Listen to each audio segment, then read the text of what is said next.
Il faut d'abord retourner en réalité au lendemain de l'élection du président Talon en 2016, l'élection qu'il a portée au pouvoir. Qu'est-ce que les travailleurs attendaient de lui?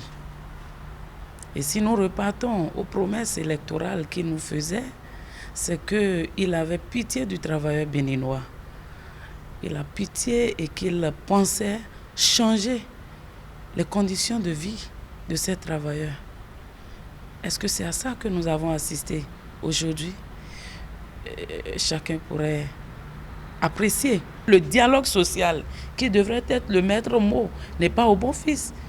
Moi, je viens du ministère de l'Intérieur, ça fait 2 ans pratiquement que nous n'avions plus discuté avec nos autorités. Ces dernières années, on a connu quelques difficultés. Nous avons fini par clôturer, disons, la période avec ce qu'on a appelé les élections professionnelles, qui nous donnent une meilleure lisibilité des faiblesses de nos organisations, mais surtout des chantiers à ouvrir. Pour moi, ces dernières années ont posé les jalons pour que l'action syndicale retrouve cette lettre de noblesse.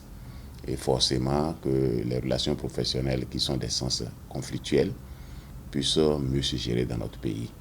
Le dialogue social n'a pas été notre fort au cours de ces dernières années, mais il s'impose désormais comme étant l'instrument privilégié par lequel on va régler les problèmes. Et je crois que c'est désormais le fil conducteur de nos actions.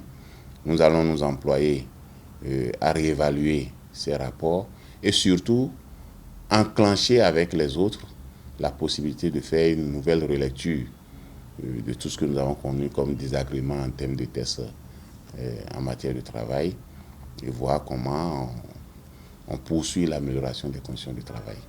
Donc en somme, je crois que les dernières années nous ont édifiés et nous devons pouvoir, à partir de cette édification, réécrire autrement le syndicalisme au Bénin.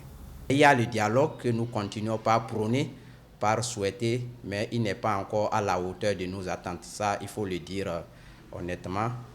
Nous espérons et nous souhaitons, nous continuons par faire les plaidoyers à ce sens-là pour que les autorités puissent écouter et savoir qu'il n'y a que par le dialogue qu'on peut régler les problèmes. Toutes les préoccupations des travailleurs ne peuvent trouver des solutions que dans le dialogue.